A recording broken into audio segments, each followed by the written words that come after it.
کا کوئی گوشت کھائے گا؟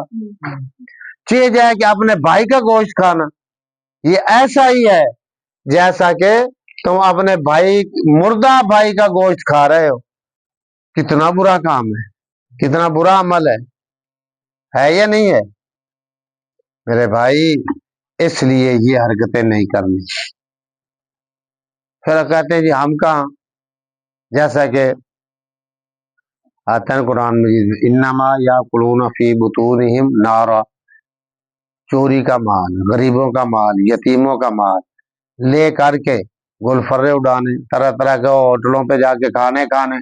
اللہ نے فرمایا یہ صرف کھانے نہیں, یہ تو آگ کے انگارے کھا رہا ہے. ظاہر تو نظر نہیں آ رہے, کیونکہ جب اللہ نے کہہ دیا تو یہ بات حق اور سچ ہے. اس لیے یہی بات فرمائی.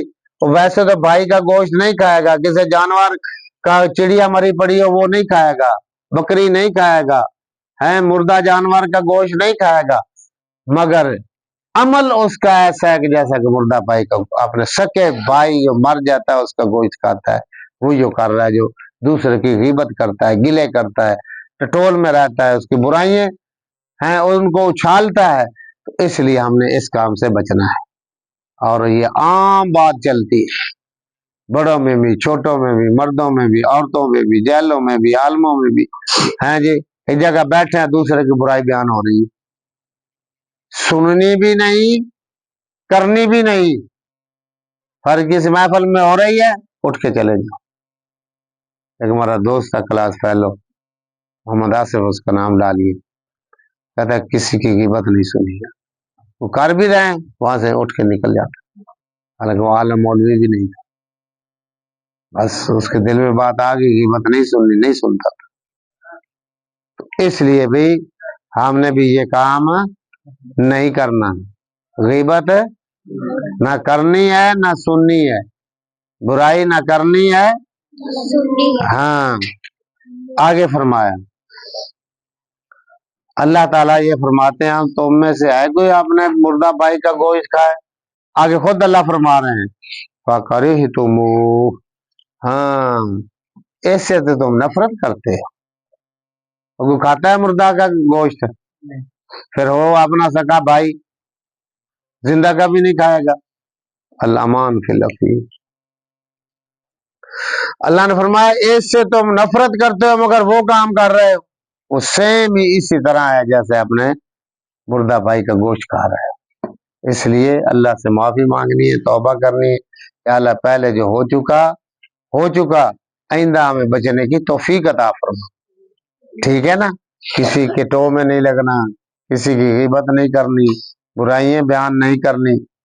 اگر معاشرہ ایسا ہو جائے تو سارے ہی اچھے بن جائیں. واتقوا اللہ, اللہ سے ڈرو, اللہ سے یہ غیبت کیوں نہیں کرنی, کس سے ڈر کر کے, اللہ سے. جب یہ ذہن میں بات آ جائے اللہ سے ڈر کر کے, یہ برائی, یہ غلط کاری, یہ نجائز عمل, یہ جس سے اللہ نے روکا نہیں کرنے, پھر جہاں کہیں بھی وہ ہوگا, چاہے اپنے گھر میں ہو, اپنے گاؤں میں ہو, دوسرے علاقے میں چلا جائے, دوسرے صوبے میں چلا جائے, دوسرے ملک میں چلا جائے, بھئی اللہ تو وہی ساتھ ہیں. اس سے وہ اللہ سے ڈر رہا ہے تو کہیں بھی چلا جائے وہ غیبت نہیں کرے گا, برائی نہیں کرے گا. ہم کو اللہ کا ڈر ہے یا نہیں؟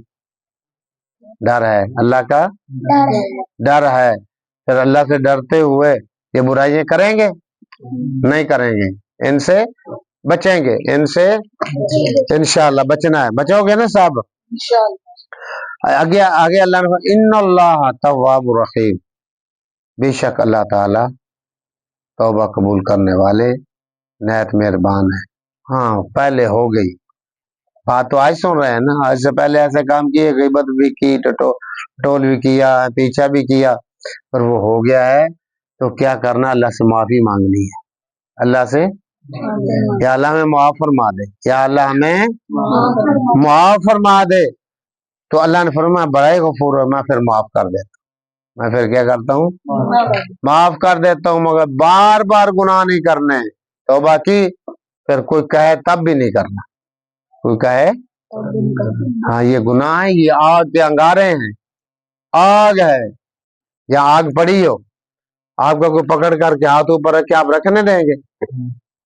جتنی آپ کی ہمت ہے چھڑائیں گے اس سے ہاتھ، کیوں؟ وہ آگ کے انگارے ہیں، ہاتھ رکھا تو جل جائے گا، گناہ کیا تو جل جائیں گے میرے بھائی، اس لیے وہ نہیں کرنے۔ آگے فرمایا یا ایھا الناس، اب یہ خطاب ہے تمام لوگوں کو، کن کو ہے؟ تمام دنیا کے لوگوں کو، پہلے تھا صرف ایمان والوں کو۔ اللہ یہ فرما رہے ہیں اے او لوگوں، انا خلقناکم من ذکر و انثی، بے شک ہم نے تجھے پیدا کیا ایک مرد اور ایک عورت سے، ہم سب ایک ماں باپ کی اولاد ہیں۔ ہاں ہمارے ماں باپ کون ہیں؟ حضرت آدم علیہ السلام، حضرت حوا علیہ السلام، یہ ہمارے امی ابو ہیں، ہم سب اسی کی اولاد ہیں۔ یہ ایک باپ کی اولاد ہو وہ ایک جیسا ہی ہوتا ہے۔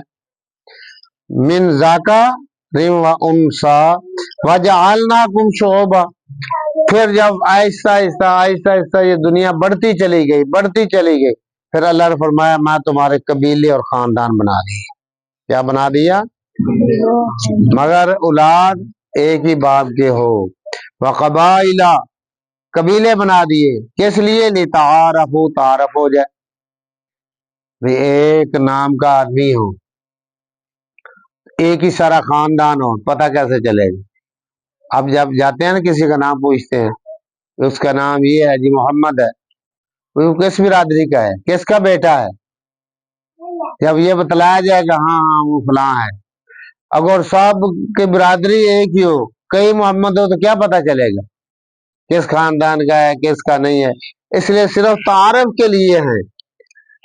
اچھا آگے اللہ نے کیا فرمایا؟ ان اکرمکم عند اللہ اتقاکم، ہاں تم میں سے اللہ کے ہاں افضل، بہتر، شان والا، عظمت والا، بزرگی والا وہ ہے جو اللہ سے ڈرتا ہے، جو اللہ سے ڈرتا ہے، تقوی والا ہے، پرہیزگار ہے، وہ ہے اللہ کے ہاں عزت والا۔ خاندان کی وجہ سے، نسبت کی وجہ سے عزت نہیں، اللہ سے ڈرنے کی وجہ سے، اللہ رسول کی اطاعت کرنے کی وجہ سے، اللہ اور اس کے رسول کی بات ماننے کی وجہ سے عزت ہے۔ یاد رکھو دنیا کے اندر جو سب سے بڑا خاندان ہے نا وہ نبیوں کا ہے، وہ نبیوں کا ہے۔ ایسا بھی واقعہ آتا ہے نبی کی بیوی ہے، نبی کا بیٹا ہے، بات نہیں مانی، تقوی اختیار نہیں کیا، من مانی کی، تھوڑی توجہ کرو بھی میری طرف، من مانی کی تو اللہ تعالیٰ نے جہنم میں پھینک دی۔ اور نوح علیہ الصلوۃ والسلام کے بیٹا اور بیوی جہنم میں گئے۔ حضرت ابراہیم علیہ الصلوۃ والسلام کا باپ حضرت ابراہیم خلیل اللہ بڑے عظیم پیغمبر ہوئے ہیں، ان کا باپ جہنم میں گیا کیونکہ نبی کی بات نہیں مانی۔ حضرت لوط علیہ الصلوۃ والسلام بہت بڑی عظیم شخصیت ہے، اور انہوں نے جب بات نے، ان کی بیوی نے بات نہیں مانی، وہ بھی جہنم میں گئی۔ اللہ نے قرآن کے اندر فرمایا ساری کائنات سے، مخلوق میں سے اعلیٰ ترین ہستی نبی کریم صلی اللہ علیہ وآلہ وسلم کی ہے۔ مخلوق میں سے سب سے اعلیٰ ہستی کون سی ہے؟ ہمارے نبی، ہمارے نبی علیہ الصلوۃ والسلام۔ خاندان بھی اعلیٰ، کردار بھی اعلیٰ، خود بھی شان والے، ان کے سکے چچا، باپ سے بڑے بلکہ تایا جسے ہم کہتے ہیں، وہ جہنم میں گئے۔ اللہ نے قرآن کے اندر سورت تبت یدا پڑھتے ہو، سورت اللہب ہے یا نہیں قرآن مجید کے اندر؟ تبت یدا ابی لہب وتب، یہ آپ کے چچا کے بارے میں جہنم میں گیا۔ دنیا میں اللہ نے بتلا دیا، جن کا میں نے ذکر کیا ہے کہ یہ جہنمی ہے، جہنم میں گئے۔ اس لیے نسبت، گھرانہ، برادری، خاندان قبیلے کی وجہ سے نجات نہیں ملے گی، نجات ملے گی اللہ سے ڈرنے کی وجہ سے، تقوی کی وجہ سے۔ اب بات سمجھ آئی یا نہیں آئی؟ ہم نے کیا اختیار کرنا ہے؟ تقوی، پرہیزگاری۔ پھر فرمایا ان اللہ علیم خبیر، بے شک اللہ تعالیٰ جانتے ہیں کون تقوی والا ہے، کون برائیاں بے حیائی کرنے والا ہے، کون مجھے ماننے والا ہے، کون انکار کرنے والا ہے، یہ کون جانتا ہے؟ اللہ تعالیٰ جانتے ہیں۔ اس لیے بھائی ہمیں اللہ سے ڈرنا ہے۔ جو اللہ کے حکم آ گئے قرآن کے اندر یا نبی علیہ الصلوۃ والسلام کے فرمان کے اندر، حدیث کے اندر، سنت میں، وہ ہمیں کرنا پڑیں گے، اس کے بغیر رہائی نہیں ہے۔ دعا اللہ تعالیٰ ہم سب کو عملی جامہ پہنانے کی توفیق عطا فرمائے۔ ماشاءاللہ۔